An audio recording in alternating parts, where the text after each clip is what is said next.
इस कार्यक्रम के पुण्यार्चक हैं वंडर सीमेंट, फर्क नजर आएगा। ओम नमः सिद्धेभ्यः, ओम नमः सिद्धेभ्यः, ओम नमः सिद्धेभ्यः। नमः श्री वर्धमानाय निर्धूत कलिलात्मने, सालोकानां त्रिलोकानां यद विद्या दर्पणायते। अहिंसा परमो धर्म की महावीर भगवान की प्रातः स्मरणीय परम पूजाचार्य गुरुवर श्री विद्यासागर जी मुनि महाराज की जय।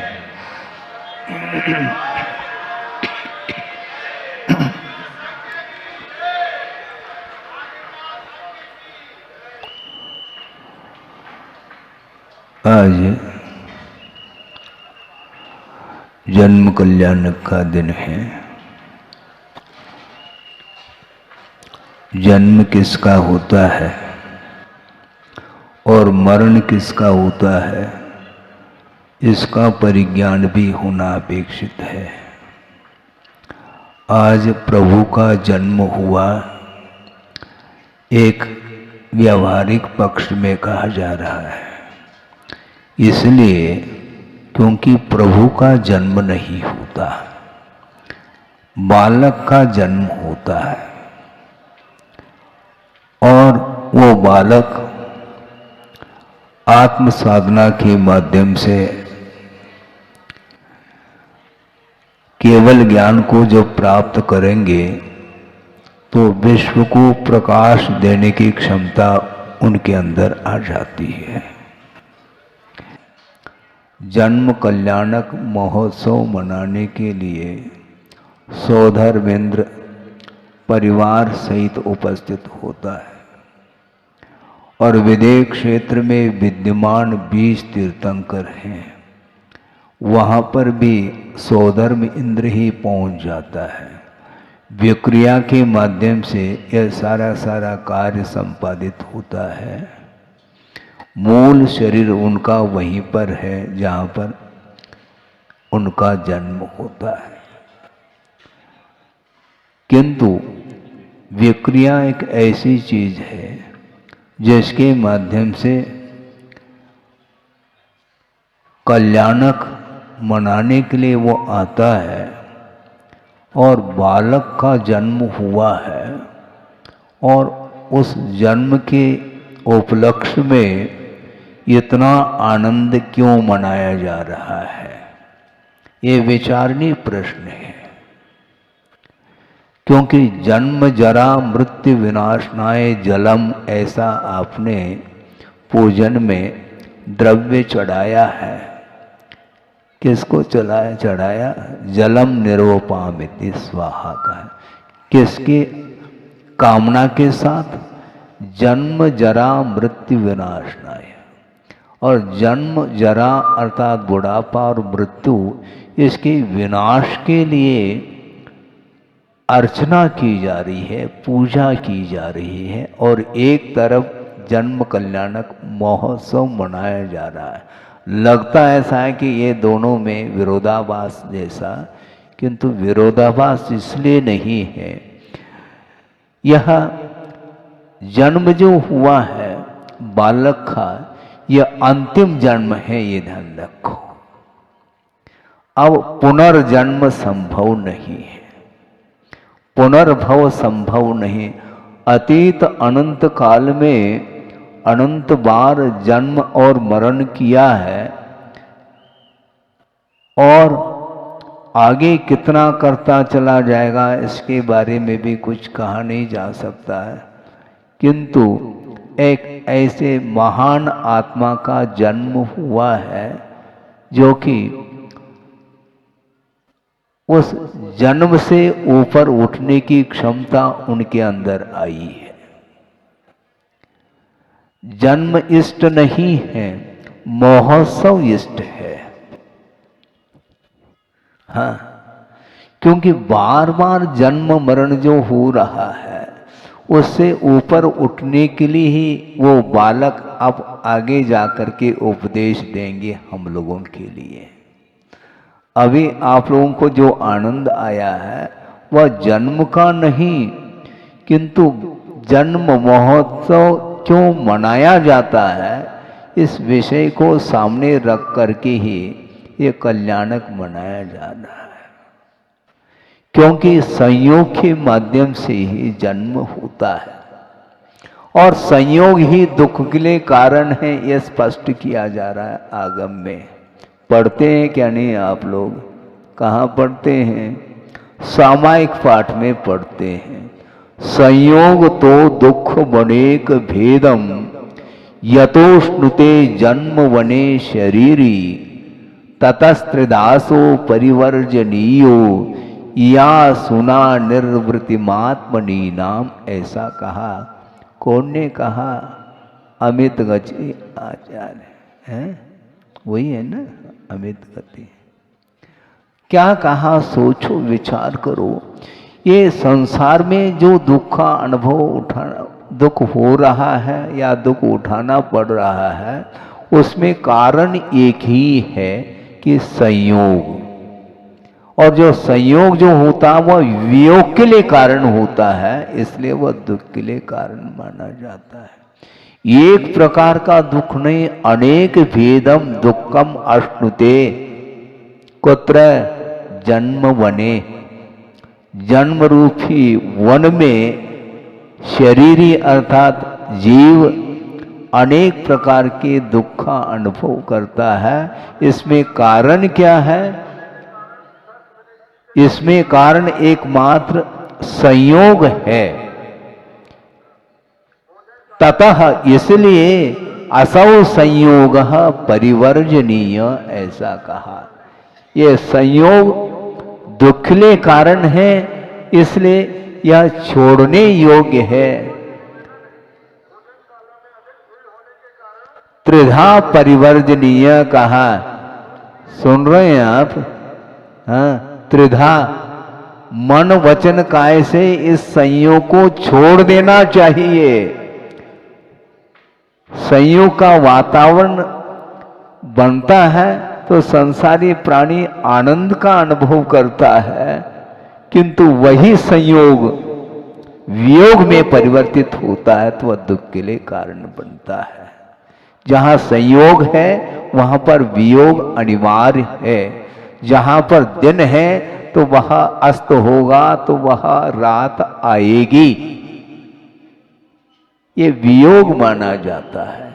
इसलिए संसारी प्राणी संयोग में हर्ष का अनुभव करता है और वियोग में वह विषाद का अनुभव करता है। किंतु यह भगवान का अथवा बालक का जो जन्म हुआ है, ये वियोग के लिए कारण नहीं, ये ध्यान रखो। ये वियोग के लिए कारण नहीं, किंतु विश्व को ही प्रकाशित देने की क्षमता उनके अंदर है। इसलिए उनकी प्रतीक्षा सौधर्म इंद्र भी करता है। सोचो, विचार करो, जिस घड़ी में जन्म हुआ उसी घड़ी सौधर्म इंद्र का आसन कंपायमान हो जाता है और किसी के लिए नहीं। दुनिया में प्रतिपल जन्म हो रहा है।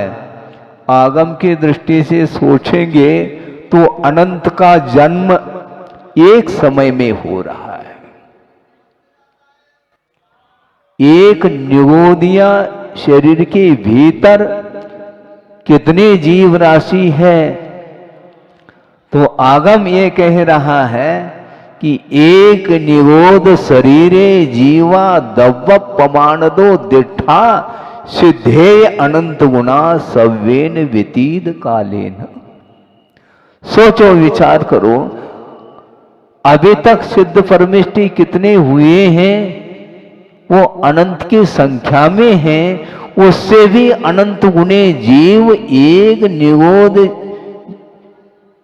जीव के शरीर के भीतर है, ऐसा कहा जा रहा है। वह अनंत जीवों की उत्पत्ति अर्थात जन्म एक समय में हो रहा है, किंतु उनका कल्याण कोई मनाने के लिए नहीं आएगा। क्यों? एक श्वास में 18 बार जन्म और मरण कर रहा है, इसलिए जन्म जरा विनाशनाय जलम, ऐसा आपने कहा है। कहते तो चले जाते हैं, किंतु जन्म होते ही हम फूला नहीं समझते हैं। सामान्य संसारी जीवों की ये कथा कही जा रही है, भगवान के लिए लागू नहीं होता, ये ध्यान रखो। क्योंकि भगवान का जन्म ये अंतिम जन्म है, अब पुनर्जन्म संभव नहीं है। बार बार संसारी प्राणी जन्म लेता है और मरण को प्राप्त करता है, और जन्म मरण संबंधी जो दुख है वह अनंत दुख का उसे संवेदन करना पड़ता है। इसलिए कि एक प्रसूति वैराग्य भी माना जाता है, एक स्मशान वैराग्य है। दो ही प्रकार के वैराग्य है। वियोग होता है किसी का तो उसको ले जाया जाता है, मरण होने के उपरांत उसको स्मशान तक ले जाते हैं और उसकी अंत्येष्टि होती है। उस समय वैराग्य होता है, वह वैराग्य तात्कालिक है, ये ध्यान रखो। हाँ, ओसे कह दे तो कोई बाधा नहीं है, क्योंकि उस समय वह विषाद का अनुभव करता है, और विषाद भी यह मोह की परिणति है। विषाद और हर्ष ये दोनों मोह की परिणति है, और इससे ऊपर जब तक नहीं उठेंगे तब तक जन्म और मरण से मुक्ति संभव नहीं है। जन्म से मुक्त होना है, मरण से मुक्त होना है, उसके बिना अनंत काल के लिए इंद्रियातीत जो अनंत सुख का अनुभव है, भूल जाओ, नहीं मिलने वाला है। संसारी प्राणी जो सुख का अनुभव कर रहा है वह इंद्रिय जन्य सुख का अनुभव कर रहा है, और वह इंद्रिय संबंधी जो सुख है वह कैसा है? कर्माधीन है, ऐसा कहा है। साता का उदय आता है तो सुख का संवेदन करता है, और अगले ही पल में असाता वेदनी का जब उदय आता है तो उस समय दुख सामने आ जाता है। कभी धूप और कभी छाव वाली बात आ जाती है। निरंतर कभी भी संसारी प्राणी इंद्रियजन्य सुख का अनुभव कर ही नहीं सकता।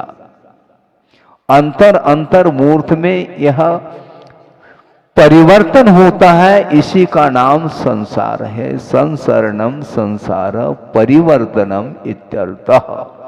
संसार का अर्थ परिवर्तन है, उसमें स्थायित्व नहीं है, इसलिए वह शरण लेने योग्य नहीं है, ऐसा कहा।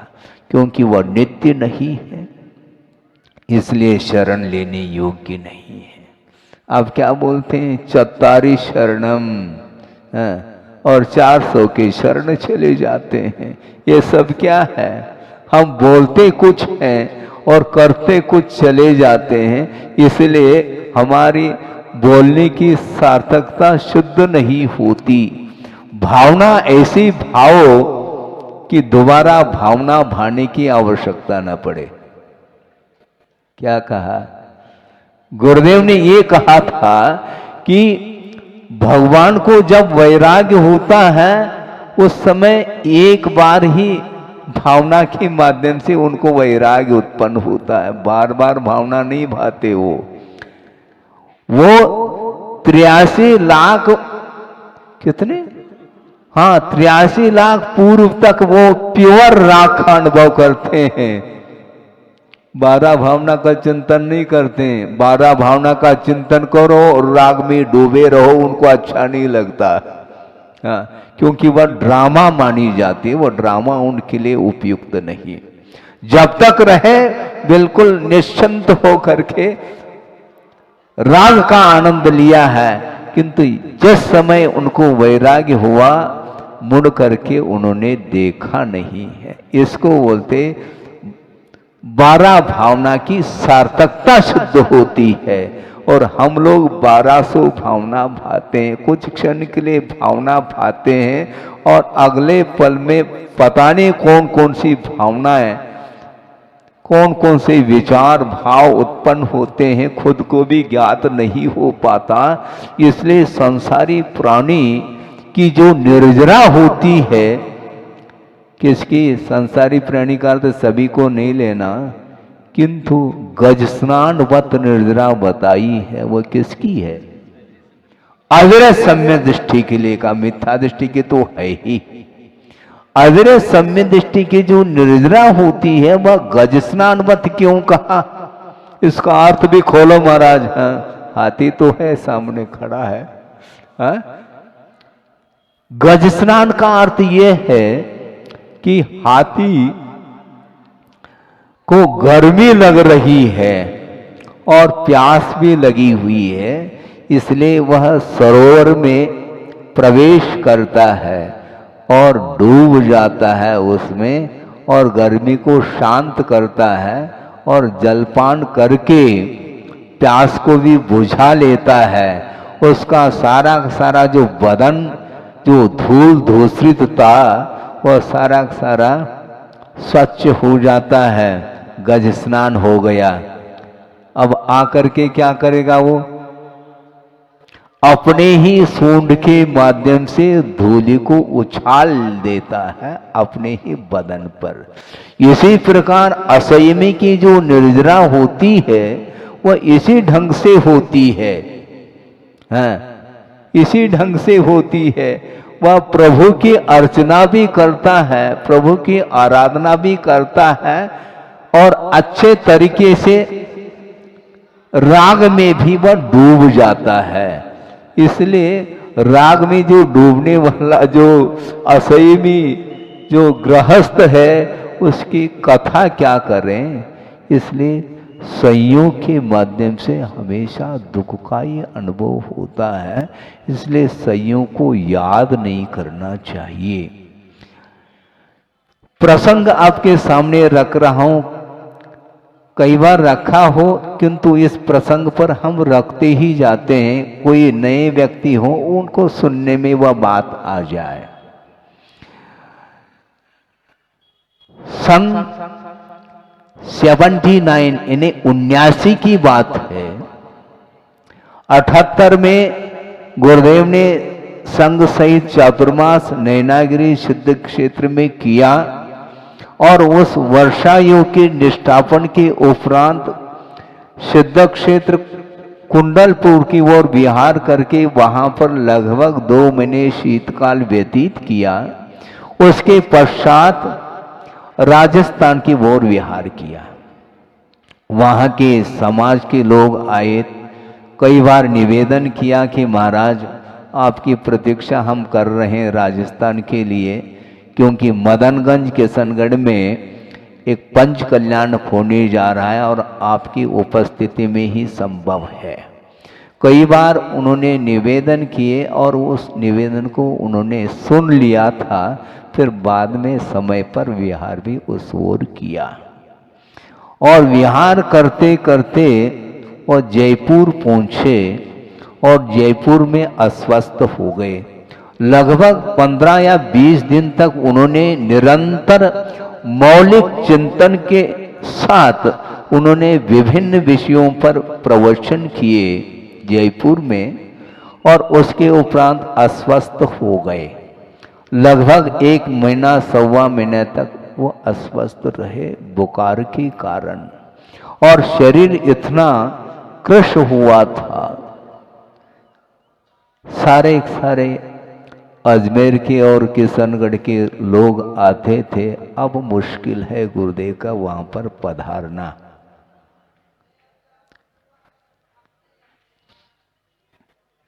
चिंता उनको लगी थी और उदास हो करके बैठते थे उनके चरणों में, अब कैसा संभव है। किंतु आशाता का उदय आया था कुछ क्षण के लिए, वह धीरे धीरे स्वस्थ होने लगे और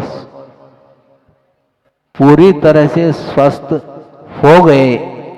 किंतु अभी भी कमजोरी बनी हुई है, रिकवरी नहीं हो पा रही। किंतु धीरे धीरे उसमें भी परिवर्तन तो आता ही है। और एक दिन आचार्य महाराज ने मंदिर की परिक्रमा दी, 2-3 परिक्रमा।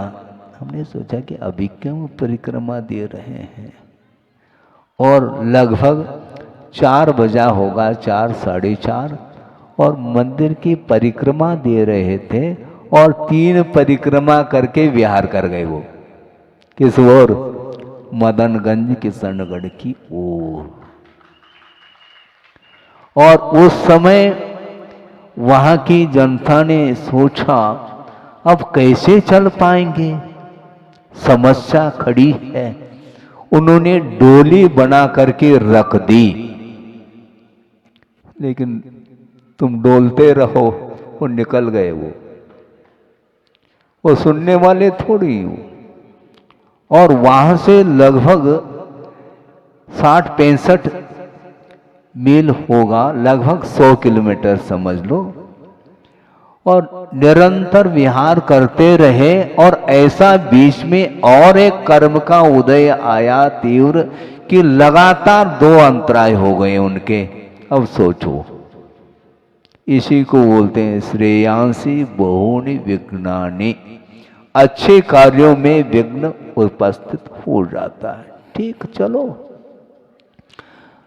विहार करते करते किशनगढ़ मदनगंज पहुंचे हैं जन्म कल्याण के दिन। जैसे अभी आरिका संघ का प्रवेश हुआ है अनंतमती जी का। जन्म कल्याण के दिन प्रवेश किया, और पंडाल में प्रवेश करके मंच पर पहुंच गए। और पूरा का पूरा विद्वत वर्ग सामने बैठा हुआ है। और गुरुदेव उपदेश देने के लिए बैठ गए और प्रारंभ किया। जन्म कल्याण के उपलक्ष्य में उनको बोलना था, उनको जो बोलना था खुल के बोल दिया उन्होंने। पहली बार हमने सुना जन्म कल्याण के उपलक्ष्य में उनकी देशना को। हमने सोचा हम ही नहीं, सारे सारे विद्वान लोग भी प्रसन्नता का अनुभव कर रहे थे। क्यों, क्या बात हो गई?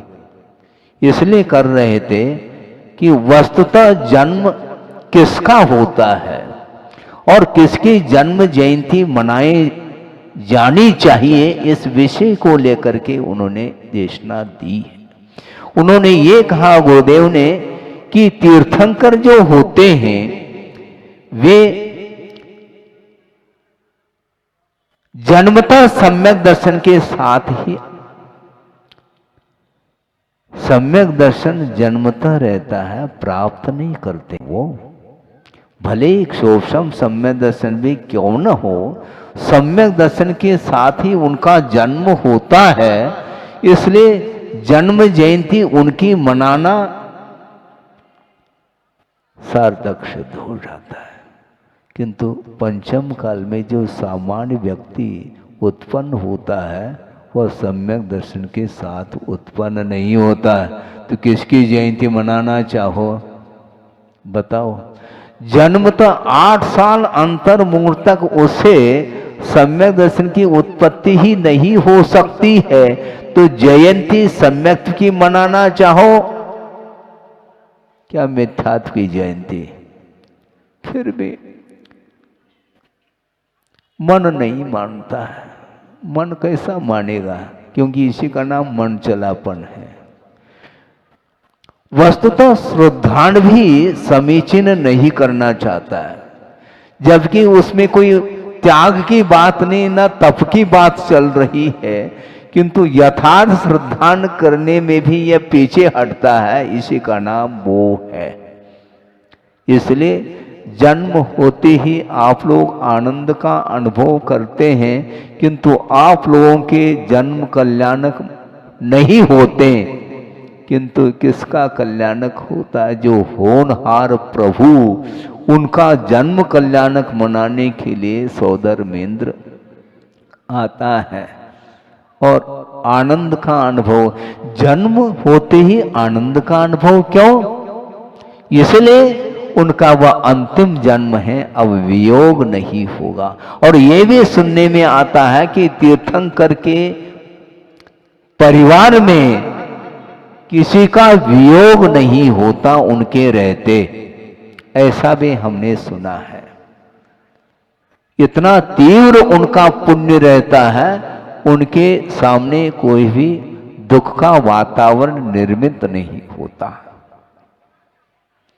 उस समय हमने सोचा इसके उपरांत भी कई बार गुरुदेव ने इस प्रसंग को रखा, इसके उपरांत भी कोई तैयार नहीं मानने के लिए। और पुनः वह शरद पूर्णिमा मनाने के लिए बैठ जाते हैं। तो उनका ये कहना ठीक है भैया, संसार की रीत है, हमने तो कर्तव्य तो कर ही लिया है। इसलिए कहा जाता है जब ये उपदेश दे रहे 50 बार, ये प्रेरणा नहीं है क्या? इसके उपरांत भी नहीं मानते हैं, इसलिए उदासीन निमित्त है, ऐसा हमारा कहना है। सुन लिया आपने? हाँ, उदासीन निमित्त क्यों है? क्योंकि बार बार आगम के अनुरूप उपदेश देने के उपरांत भी वह जो धारणा है वो परिवर्तित नहीं होती। इसी का नाम मोहजन्य संस्कार माना जाता है। तीर्थंकरों का कल्याणक मनाओ, हैं? आप तीर्थंकर बनो या न बनो, इसमें हमें विकल्प नहीं, किंतु तीर्थंकर का कल्याणक मना करके आनंद का भरपूर अनुभव करो, क्योंकि विश्व कल्याण उनके द्वारा होना है। जन्म के द्वारा कल्याण नहीं होता, ये ध्यान रखो। जन्म लेने के बाद संसार का क्या स्वरूप है, वास्तविक स्वरूप, वह सामने आ जाता है, उसमें आनंद का अनुभव होता है।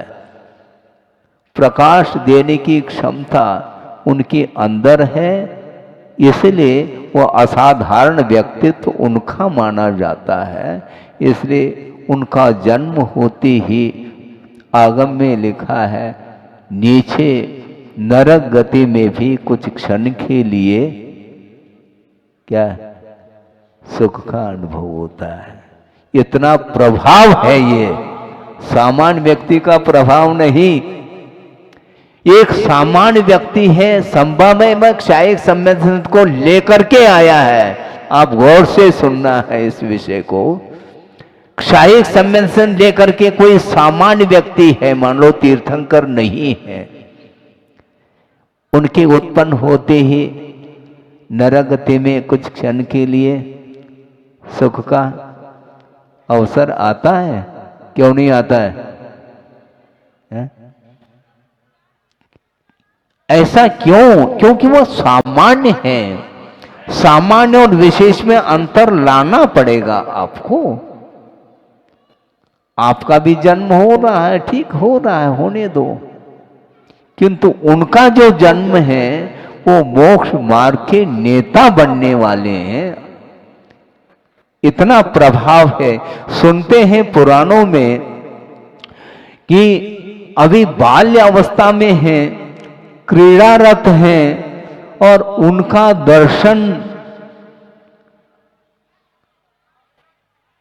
उनकी ओर दृष्टि किसकी गई? एक रिद्धिधारी मुनि महाराज की दृष्टि उन पर पड़ी और उनका शंका का समाधान हो गया। ऐसा भी सुनते कि नहीं? इसलिए उस समय उन्होंने सन्मति ऐसा नाम रखा। ये सब क्या है? इसके उपरांत भी रिद्धिधारी मुनि महाराज उस बालक की वंदना नहीं करेंगे, ये भी ध्यान रखें, ये भी उतना ही सत्य है। उनकी शंका का समाधान हो गया, इसलिए वो उनके चरणों में जाकर के नतमस्तक हो जाए, संभव नहीं। क्यों? अभी वह असंयमी है, गृहस्थ है, मोहग्रस्त है अभी। हाँ, ये ध्यान। इसलिए वस्तु तत्व का क्या स्वरूप है, उसको सामने रख करके ही अपने को सारी क्रियाओं को संपादित करना चाहिए। अवधि ज्ञानी है वो, क्षायिक सम्यक दर्शन है, सब है, और उनके बराबर वैभव किसी का नहीं है, ये सब ठीक है। इसके उपरांत भी अभी भी वो बालक है, गृहस्थ है, असंयमी है, और असंयमी की पूजा नहीं होती। किसकी पूजा होती है? पंच परमेष्टि की पूजा और आराधना होती है, ध्यान रखे। और बालक का जन्म हुआ है, उनकी आराधना नहीं की जा रही है, महोत्सव मनाया जा रहा है। महोत्सव और आराधना में बड़ा अंतर है, ध्यान रखो। वो आराध्य नहीं, वो भी आराधक है। नमः सिद्धेभ्य ऐसा कह करके वो दीक्षित हो जाते हैं स्वयं। सिद्धों की आराधना वो भी करेंगे, पंच परमेष्टि की आराधना वो भी करेंगे, दिगंबरत्व का आलंबन वो भी लेंगे। ये अपवाद नहीं है, ध्यान रखो। एक भी व्यक्ति के लिए अपवाद, एक्सेप्शन नहीं कि वह वस्त्र सहित मोक्ष को प्राप्त कर ले, संभव नहीं है। जब तक दिगंबरत्व अवस्था नहीं आएगी तब तक संभव ही नहीं है। इसलिए जन्म महोत्सव, जन्म कल्याणक मनाने के लिए आप बैठे हो, बहुत आनंद का अनुभव हो रहा है, और हमें भी हो रहा है, ऐसी बात नहीं कि हमें नहीं हो रहा है। क्योंकि दृष्टि किस ओर है? जन्म की ओर दृष्टि नहीं, कल्याण की ओर दृष्टि है, क्योंकि उसके साथ भी कल्याणक जुड़ा हुआ है। खाली जन्म नहीं, जन्म कल्याणक। और कल्याण किससे होता है? किससे कल्याण होता है? कल्याणकारी कौन सी वस्तु है तीन लोक में? बोलो। न सम्यक तो समम किंचित त्रैकाले त्रिज जगत्यपि श्रेयो, और अश्रेयस्य मिथ्यात्म समम नान्यत तनुभृता। ये संसारी प्राणी के लिए यदि कल्याणकारी कोई वस्तु है तीन लोक और तीन काल में, तो वह सम्यक्त कहा है। इसलिए सम्यक्त की आराधना करो। जन्म कल्याणक मनाने का अर्थ ही है कि सम्यक्त की आराधना की जा रही है। दृष्टि जाती है क्या? नहीं जाती है। मोक्ष कल्याणक से भी आनंद जन्म कल्याणक में आता है। क्यों? जन्म हुआ है तो जन्म का आनंद नहीं, अब प्रकाश मिलने जा रहा है। और मोक्ष कल्याणक में उतना आनंद इसलिए नहीं आता क्योंकि वियोग हो जाता है। सामने सामने ही प्रभु निर्वाण को प्राप्त करते हैं, तो यहां पर उनका दर्शन संभव नहीं। अरहंत परमेष्टि का वियोग होता है। होता क्या नहीं? अरहंत परमेष्टि वस्तुतः जीव की स्वाभाविक परिणति नहीं है, क्योंकि अरहंत अवस्था ये सादी शांत पर्याय है। अरहंत अवस्था प्राप्त होती है और उसका अभाव भी होता है, किंतु शुद्ध परमेष्टि सादी अनंत पर्याय मानी जाती है। एक बार सिद्धत्व की उपलब्धि होती है, प्राप्ति होती है, तो उसका विनाश संभव नहीं है।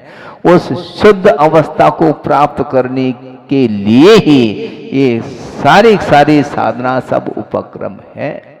इसलिए आनंद का जो अनुभव हो रहा है वह जन्म का नहीं, किंतु जन्म लेने के उपरांत उनके द्वारा जो प्रकाश मिलने वाला है उसको लेकर के आनंद हो रहा है।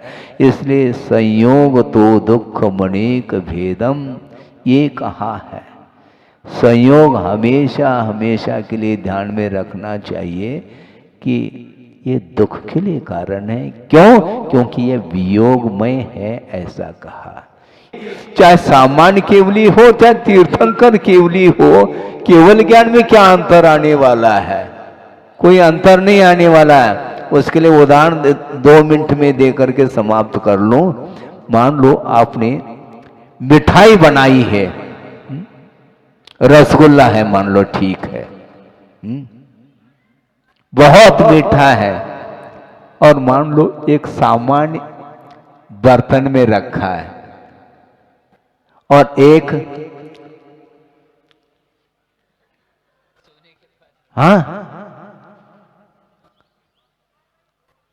प्लेट ऐसा है, प्लेट वो खाली प्लेट हो तो भी खाने की उदेना हो सकती है। वो बिल्कुल झग झग झग कर रहा है, मान लो रत्न का वह प्लेट है, मान लो उसमें यदि मान लो रसगुल्ला है तो रसगुल्ला का स्वाद बढ़ेगा क्या? उत्तर दो इसका। रसगुल्ला का स्वाद तो उतना ही रहेगा, चाहे वह जर्मन का बर्तन हो, जर्मन बोलते हैं, जर्मन, वो उस बर्तन में रखो अतः कोई भी प्लेट में रखो। अब डेकोरेट करना चाह रहे हैं, डेकोरेट करने से उसमें स्वाद में अंतर नहीं आता, ये ध्यान रखो। इसलिए सामान्य केवली हो चाहे तीर्थंकर केवली हो, तीर्थंकर केवली में अंतर इस बात को लेकर के है, जो बाहरी जो लक्ष्मी है, बहिरंग लक्ष्मी जिसको बोलते हैं, समो शरण का वैभव, यह तीर्थंकर प्रकृति का उदय का प्रभाव है। और सामान्य जो केवली हुए हैं वो समोशरण में जाकर के बैठते हैं, उनका कोई अलग से समोशरण नहीं बनता, उनकी रचना नहीं होती है।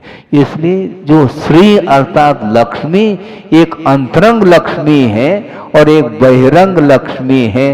बहिरंग लक्ष्मी से उनको कोई सरोकार नहीं, क्योंकि तीर्थंकर भगवान समोशरण में विराजमान होते हैं, किंतु समोशरण को ही निहारते रहे, ऐसा है क्या? क्योंकि उन्हीं का लक्ष्मी तो उन्हीं की है ना महाराज। आप कह रहे हैं उनकी लक्ष्मी, वो कहते हैं मेरी लक्ष्मी नहीं, ज्ञान लक्ष्मी है। अनंत चतुष्टय रूप जो अंतरंग जो लक्ष्मी है वही उनकी निधि है। हाँ, बाकी सब निधि नहीं है। दृष्टि नासा पे धरे, उनका शरीर दिव्य शरीर है। सारे स्वर्गीय देव और देवांगनाएं नृत्य कर रही हैं उनके शरीर को देख करके, किंतु उनके शरीर की ओर दृष्टि, उनकी स्वयं की दृष्टि नहीं जा रही है। गुरुदेव के सामने एक व्यक्ति ने कहा कि महाराज ऐसी कौन सी विशेषता है कि प्रभु के चरणों में सब लोग जा रहे हैं, ऐसा कौन सा आकर्षण है उनके अंदर जो सब लोग आकर्षित हो रहे हैं? तो गुरुदेव ने ये कहा उनके अंदर ऐसी विशेषता है वह किसी से आकर्षित नहीं होते, वो किसी से भी आकर्षित नहीं होते, इसलिए दुनिया उनसे आकर्षित होती है। हम दुनिया से आकर्षित हो रहे हैं, इसलिए हमसे कोई भी आकर्षित नहीं हो रहा। हमारे पास कोई आता ही नहीं महाराज। क्यों आएगा? तुम दुनिया की ओर तुम्हारी दृष्टि है तो तुम्हारी ओर उनकी क्यों दृष्टि जाएगी? बोलो। इसलिए ये बहिरंग वैभव, ये वैभव है, ये भी नश्वर है, क्योंकि वह दिव्य जो शरीर है तीर्थंकर का, जब निर्वाण को प्राप्त होते हैं तो वह कपूर के समान विलीन हो जाता है वह शरीर, और केवल नख और केश शेष रह जाते हैं और उसकी अंत्येष्टि होती है अग्नि कुमार देव के द्वारा। सोचो विचार को, वो दिव्य शरीर था ना, हाँ था, वो है नहीं अब। इसी को बोलते हैं पर्याय। इसलिए इन पर्यायों से ऊपर उठ करके द्रव्य दृष्टि रखते हैं तो निश्चित रूप से आत्मा का दर्शन हो सकता है। आत्मा का दर्शन करने के लिए यह सारा सारा ये उपक्रम है, ये साधना है। इसलिए परमात्म तत्व को प्राप्त करने की दृष्टि से ही ये कल्याणक मनाया जा रहा है। जो लक्ष्य है वह परमात्म तत्व वह बना रहे हैं, उसके माध्यम से ही अनंत सुख का संवेदन हो सकता है। हो इस पवित्र भावना के साथ अहिंसा परमो धर्म की जय। पर्याय की दृष्टि से संसार की विवक्षा में जीव का जन्म होता है और मरण भी होता है, और वस्तुतः ये वैभाविक परिणति है।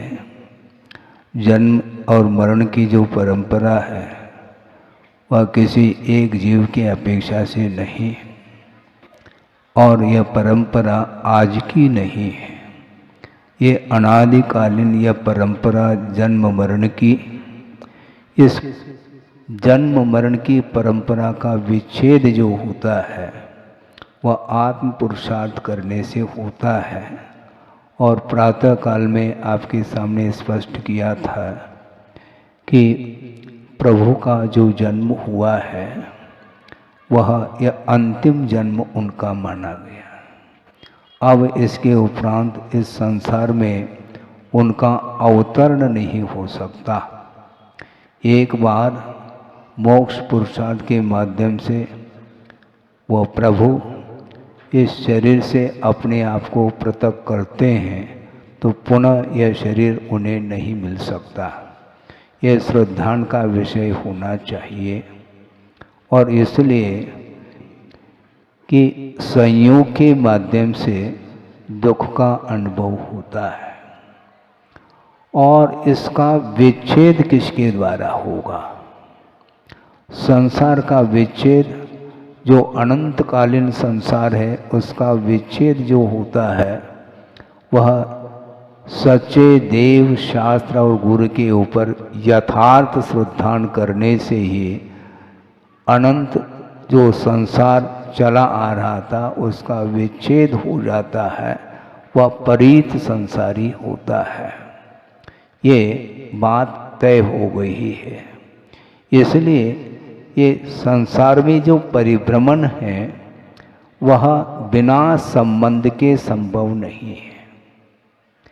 परिभ्रमण अकेले का नहीं होता। शुद्ध दशा का परिणमन अलग विषय है, किंतु जो पंच परावर्तन रूप जो परिभ्रमण है वह बिना संयोग के संभव नहीं है। और संयोग के कारण ही संसारी प्राणी अनंत काल से अनंत दुख का अनुभव करता हुआ आया है।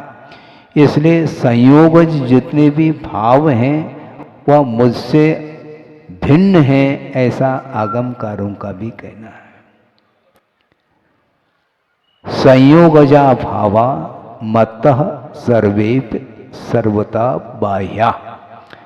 संयोग से उत्पन्न होने वाले जितने भी भाव हैं, परिणाम हैं, वो मुझसे भिन्न हैं, अर्थात आत्म तत्व से वो भिन्न हैं। किंतु भिन्न होते हुए भी कर्म की परंपरा के कारण बीज और वृक्ष की भांति यह परंपरा चल रही है। जीव की और कर्म की, इन दोनों का संयोग हुआ नहीं। यदि हुआ है ऐसा कहेंगे तो बिगनिंग आ जाएगा। शुरुआत नहीं है। ये जो संबंध है ये अनादिकालीन है। शुरुआत बिल्कुल नहीं, किंतु एंड हो सकता है। यदि वह भव्य है तो वह संसार का विच्छेद कर सकता है और मुक्त हो सकता है। और संसार से पार होने के लिए संसार का स्वरूप क्या है इसका परिज्ञान भी करना अत्यंत आवश्यक इसलिए है क्योंकि अनंत काल से संसार में परिभ्रमण करता हुआ भी संसारी प्राणी ने उसका स्वरूप समझ नहीं पाया है। इसलिए पर वस्तु के प्रति उसका आकर्षण बना हुआ है। जब तक पर वस्तु के साथ संबंध जोड़ करके चलता है तब तक वह कभी भी आत्म तत्व का दर्शन अथवा संवेदन नहीं कर सकता है। इसलिए संबंध को छोड़ने के लिए बात कही थी सुबह भी, और अभी भी उसी विषय को आगे बढ़ाया जा रहा है।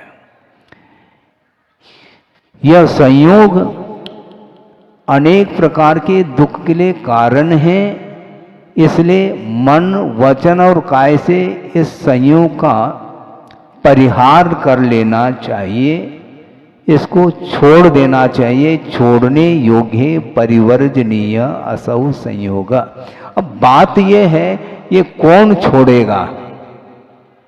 संयोग को तो छोड़ना है, कौन छोड़ता है? छोड़ने वाला कौन है? वो उसको पकड़ो। आत्मिक शांति को प्राप्त करने की इच्छुक जो जीव है वही इस संयोग को छोड़ सकता है और छोड़ना चाहिए, ऐसा कहा है। आत्मनि नाम निर्वृत्तिम या सुना असौ संयोग परिवर्जनीय। कौन सी शांति? शारीरिक शांति और मानसिक शांति बहुत जल्दी आप प्राप्त कर सकते हैं, क्योंकि यह स्वाधीन नहीं पराधीन है। और कुछ इच्छाएं जागृत होती हैं, विषयों को प्राप्त करने की इच्छा निरंतर करता रहता है संसारी प्राणी, जिसके पीछे ये चारों संज्ञाएं लगी हुई हैं। इसलिए संज्ञा का अर्थ इच्छा, किंतु मोक्ष की इच्छा नहीं रखता। वो किसकी इच्छा रखता है?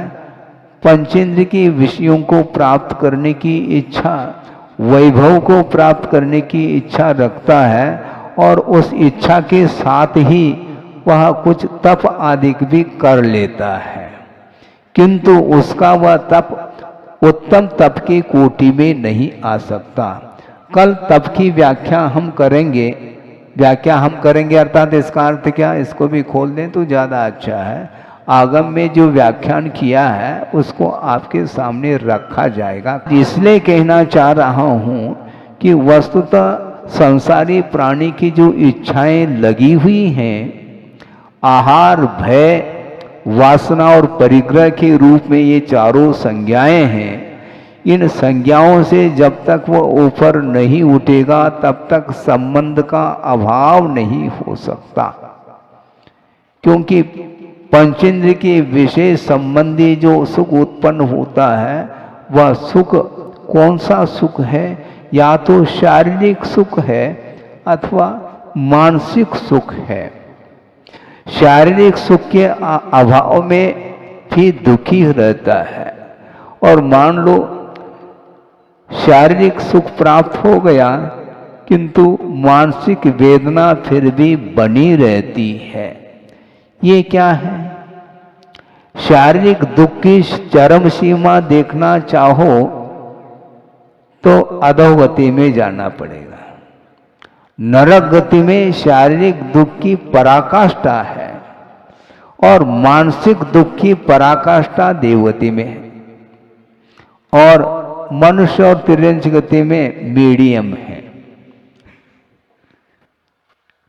तो इसलिए हमें मानसिक सुख को भी प्राप्त नहीं करना है और शारीरिक सुख को भी प्राप्त नहीं करना है, क्योंकि अनंत बार उसको प्राप्त किया गया है। जिसको भोगा गया है उसको बार बार भोगने की जो इच्छा है, यही तो संसार है। इसलिए ऐसे तत्व को प्राप्त करने की इच्छा रखो, ऐसे सुख को, शांति को प्राप्त करने की इच्छा रखो जो आत्मिक शांति मानी जाती है।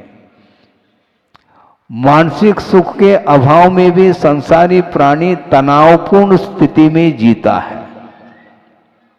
भरपेट भोजन मिलने के उपरांत भी शारीरिक भूख तो मिट जाती है, किंतु मानसिक भूख बनी रहती है।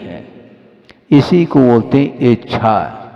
ये तृष्णा मानी जाती, इसका अंत नहीं है बंधुओं।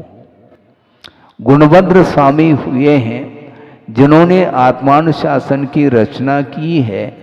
उसमें एक प्रसंग उन्होंने एक श्लोक के माध्यम से दिया है कि आशा रूपी जो खाई है वह इतनी बड़ी खाई है, जिस खाई के भीतर 3 लोक संबंधी जो खाद्य वस्तु है वह सारे सारे उसमें डाल दिए जाए तो भी वह खाई भर नहीं सकती, बल्कि वह परमाणु के समान प्रतीति में आता है। सुना आपने?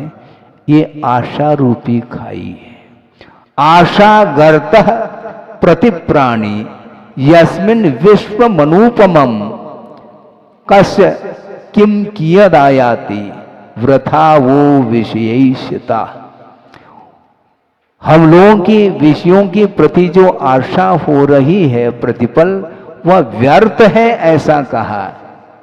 क्योंकि जीव कितने हैं? अनंतानंत जीव है महाराज। हाँ ठीक है, अनंतानंत है। और प्रत्येक जीव के पीछे जो आशा रूपी खाई है वह अनंतात्मक है। तो ऐसी स्थिति में प्रत्येक जीव की आशा रूपी जो खाई वह भर कैसे सकती है? एक जीव संबंधी आशा रूपी खाई जब भर नहीं सकती, उसमें 3 लोक की संपदा भी परमाणु के समान प्रतीति में आ रहा है। विश्वम अनुपमम ऐसा का, अणु अर्थात परमाणु की भांति है। तो ऐसी स्थिति में परमाणु का कोई विभाजन हो सकता है क्या? नहीं हो सकता है। फिर ऐसी स्थिति में किसको किसका भाग आएगा? जब भाग ही नहीं कर सकते, गुना तो कर नहीं सकते अपन, और भाग ही नहीं हो पा रहा, विभाजन नहीं कर सकते, तो ऐसी स्थिति में एक जीव के पीछे वह वस्तु पंचेंद्र का विषय किस रूप में आ सकता है? इसके उपरांत भी इसकी आशा समाप्त नहीं हो रही है। इसलिए आशा के ऊपर विजय प्राप्त करने के लिए ही प्रभु का जन्म हुआ है। और वो किस प्रकार आशा के ऊपर विजय प्राप्त करते हैं, अब पुनः उनका पुनर्भव नहीं हो सकता है। अपुनर्भव अर्थात मोक्ष, और पुनर्भव का अर्थ शारीरिक अपने शाब्दिक जो अर्थ है उसको भी बताया जा सकता है। उत्पन्न होने के अर्थ में भू धातु आती, क्रियापद आता है। भवति इति भू, और पुनर्भू अर्थात नाखून। समझ रहे हैं आप? हाँ, आपने नाखून को नेल कटर से काट दिया, पुनः वह बढ़ेगा। पुनर्भू बार बार वह उत्पन्न होता रहता। उसी प्रकार संसार में बार बार जन्म लेने का नाम ही पुनर्भू है। और एक बार जन्म का अभाव हो जाएगा तो अपुनर्भू अर्थात अपुनर्भवम प्राप्नोति सजीव, वह जीव मोक्ष को प्राप्त करता है। लेकिन खेल नहीं है मोक्ष को प्राप्त करना।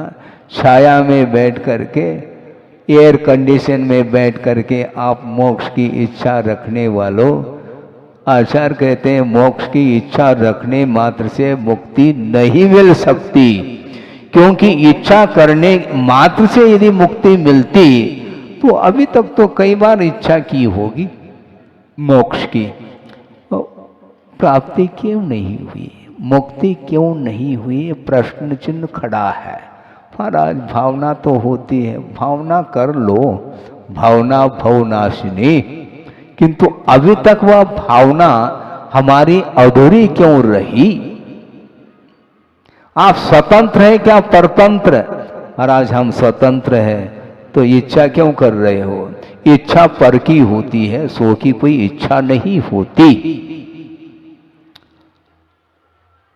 स्व की इच्छा नहीं होती, क्योंकि शाश्वत जो सुख है उसकी इच्छा थोड़ी होती है। आप बाजार में जा करके इच्छित वस्तु को प्राप्त करना चाहते हैं, धन के माध्यम से उसको प्राप्त कर लेते हैं, ये ठीक है। जहां पर लेन देन की स्थिति बनती है वहीं पर हम ग्रहण कर सकते हैं, किंतु अपने आत्म तत्व को प्राप्त करने का अर्थ ये है, जो आत्म तत्व को छोड़ करके बाहर जो बार बार दृष्टि जा रही है, वह आत्म तत्व में यदि वह केंद्रित कर लेता है अपनी दृष्टि को, तो निश्चित रूप से उसका संसार अंत को प्राप्त होता है। इसलिए संसार का अंत जो होगा वह आशा को रोकने से होगा। इच्छा का निरोध जब तक नहीं करेंगे तब तक मुक्ति नहीं मिलेगी, और इच्छा के निरोध का नाम ही तप है जो कल आने वाला है। और वो पिताजी जा रहे हैं, किसी काम से बाहर जा रहे हैं, और वह पुत्र कहता मैं भी आपके साथ आऊंगा। समझाते हैं तुम वहां जाकर के क्या करोगे, वो दूर है, तुम चल नहीं पाओगे, आदि आदि, और बहुत गर्मी पड़ रही, कुछ भी बता करके उसको समझाने का पुरुषार्थ करते हैं। लेकिन बाल हट है वो भी अपने आप में उस हट को छुड़वाना बहुत कठिन होता है। बार बार समझाने के उपरांत भी वो नहीं मान रहा है, तो पिताजी ने कहा कि देखो तुम्हारे लिए मिठाई ले आएंगे, तुम यहीं रहो, दादाजी के पास रहो, मैं आ जाऊंगा शाम शाम तक। तो वो मान लिया, क्योंकि मिठाई के चक्कर में आ गया वो। अब पिताजी गए हैं और लौट करके आ रहे हैं, उस समय मिठाई का ध्यान आया और खरीद करके ला रहे हैं, और वह लड़का प्रतीक्षा में है, पिताजी आने वाले हैं, और दिखाई पड़े तो हाँ ठीक अब तो आ ही जाएंगे। आते ही जो मिठाई का जो थैला था ना, उसमें जो मिठाई खरीद करके लाए थे उसमें से 2 निकाल दिए, और पिताजी ने कहा तुम एक ले लो और एक दादाजी को दे देना। हाउ एक ही बार में मान लेता है, अपन नहीं मान पाते। वो तो एक ही बार में मान लिया उसने, क्योंकि उसको तो मिठाई से प्रयोजन है। और वह दादाजी के पास गया है, 2 हाथ में मिठाई है, वह कूदता हुआ गया। दादाजी मिठाई दिया है पिताजी ने, हाँ बेटा खा ले। नहीं आपके लिए भी एक दिया है, अच्छा ले लेता है, उसमें से एक और लेता है, बाकी और नाती को ये दे देता, तुम ही खा ले। ये क्या है, ये दादाजी और नाती, ये दोनों दृष्टांत किसके लिए दिया जा रहा है? सम्यक दृष्टि और मिथ्या दृष्टि के लिए दिया जा रहा है। अब दादाजी उस मिठाई को ले तो रहे, स्वाद तो उन्हें भी आ रहा है, किंतु वो कूद नहीं रहे, यही सम्यक का प्रतीक है, और वो कूद रहा है। तो मिथ्या दृष्टि हमेशा कूदता रहता है, सांसारिक क्षेत्र में सम्यक दृष्टि कभी भी कूदता नहीं। बहुत वह इसी का नाम सम्यक तो है, वो बहुत गंभीर रहता है। उस विषयों का आस्वादन स्वाद लेता हुआ भी उसमें आसक्ति नहीं उसकी। जो अनंत आशा की बात अभी की थी, वह आशा उनके अंदर नहीं, क्योंकि अनंत संसार वह परीत हो चुका है। आशा रूपी खाई अब उनके अंदर नहीं, थोड़ा सा ले लिया, लेना पड़ रहा है, लेता है, ठीक। राग का पूर्णता अभाव हो गया ऐसा नहीं कहा जा रहा है, किंतु मिथ्या दृष्टि की तुलना में जो अविरत सम्यक दृष्टि की जो आशा है वह बिल्कुल चुल्लूवर है, ये ध्यान रखो। उस पर यदि चलेंगे तो बहुत ही अल्प समय में आपको भी मंजिल मिलने वाली है। मिले इस पवित्र भावना के साथ। अहिंसा परमो धर्म की जय।